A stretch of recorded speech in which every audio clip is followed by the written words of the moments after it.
Today we are going to take a look at one of the oldest and most respected names in motoring history, Vanden Plas. From the pinnacle of luxury motoring and coach building to its demise as a simple badge engineered trim level, this is the story of the incredible rise and fall of Vanden Plas at the hands of British Leyland.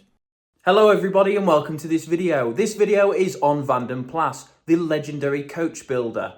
Now, if you're not subscribed to this channel, please make sure to do so. It really does help me out and you get to see more of this, more cool history videos and more projects as well, like 2600R. Let me know in the comments what you think British Leyland's biggest and worst brand kill-off was. For me, it's Triumph and Vanden Plas. So without further delay, let's get into the video.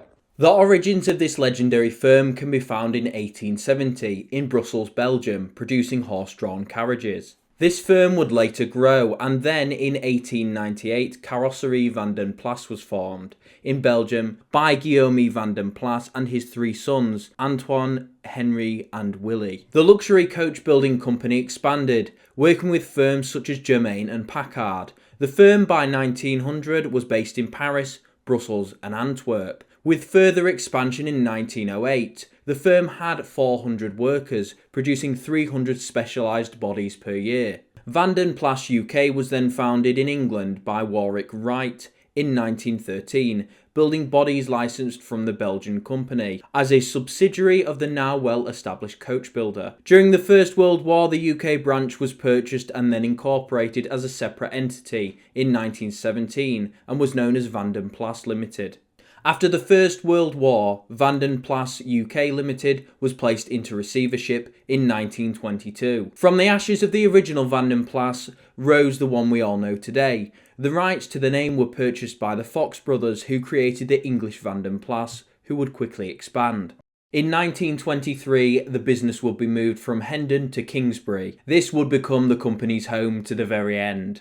Building bodies for Bentley between 1924 and 1931 until Bentley failed, but the company had built a substantial clientele, supplying coach work for Alvis, Armstrong Siddeley, Daimler, Lagonda and Rolls-Royce. Then came the Second World War, with Vanden Plas producing the de Havilland Mosquito and parts for the de Havilland Vampire in 1943. In 1945, the Second World War ended. Peacetime production was once again on the company's agenda.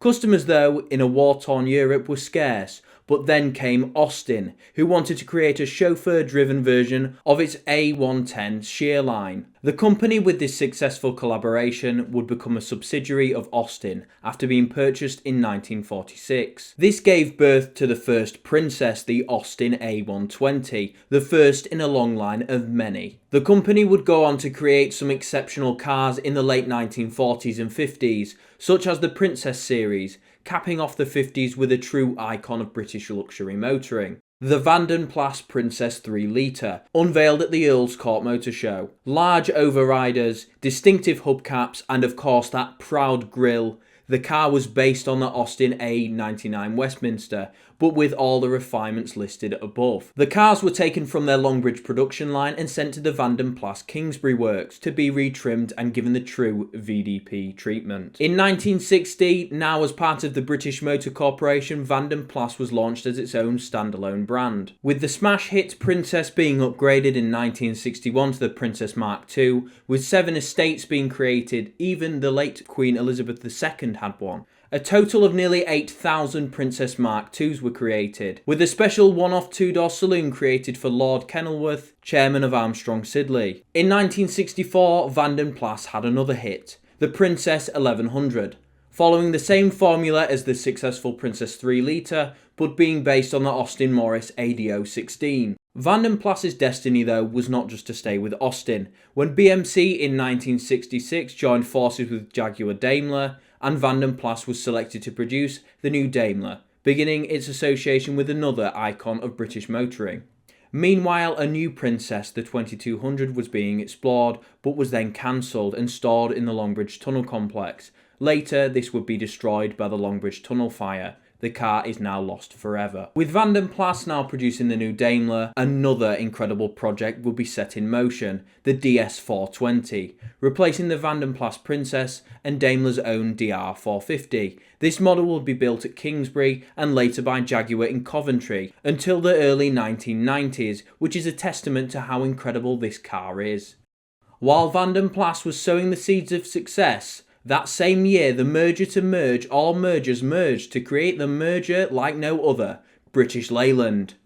The result of this was projects needed to be cancelled to stop in-house cannibalisation. With the Princess 1800 near completion, BL's management decided it would be too close a competitor with the Triumph 2000 and Rover P6, so the project was cancelled, with the only example going on to survive in private ownership, with its whereabouts currently unknown. This is when Vanden Plas started focusing mainly on Daimler, launching the first long wheelbase XJ body in 1972 with the Daimler 66 Vanden Plas. A V12 engine, 309 brake horsepower, independent suspension all round, the car was a technical marvel of motoring and the pinnacle of luxury.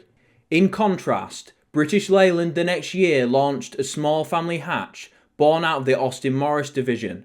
This car was made to take on the Alfa Sud and to replace the incredible 1100 and 1300, which had sold 2.1 million units during their production run. This car was the Allegro. The Allegro in 1974 was selected to replace the Princess 1300. The car was put through the Kingsbury Works, becoming the Vanden Plas 1500.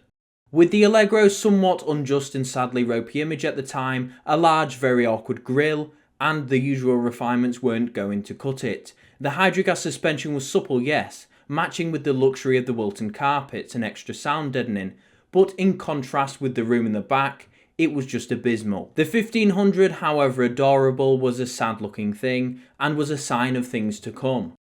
With the arrival of the 1500, there were no Princess cars in production, so in 1975 an attempt was made to revive the Vanden Plas Princess, based on the ADO 71 wedge. But with BL's finances looking ropey at the time, the project was abandoned. This car now lives on in the British Motor Museum in Gaydon. The Rider Report, published in March of 1975, was the beginning of the end.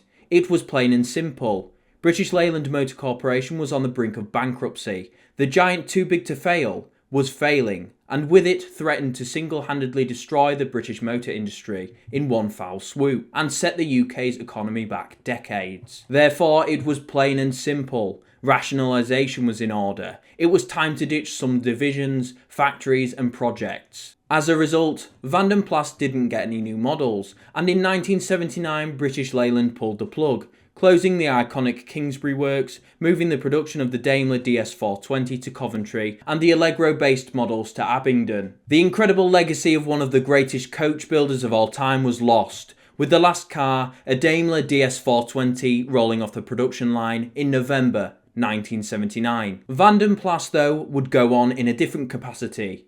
As it was still a viable brand, it was used in a common practice, badge engineering, to send models upmarket, with the Rover SD1, SD3, Metro, Maestro and Montego all receiving the VDP treatment. A notable model, of course, was the Vanden Plas Maestro, with its wood-capped doors and talking dash.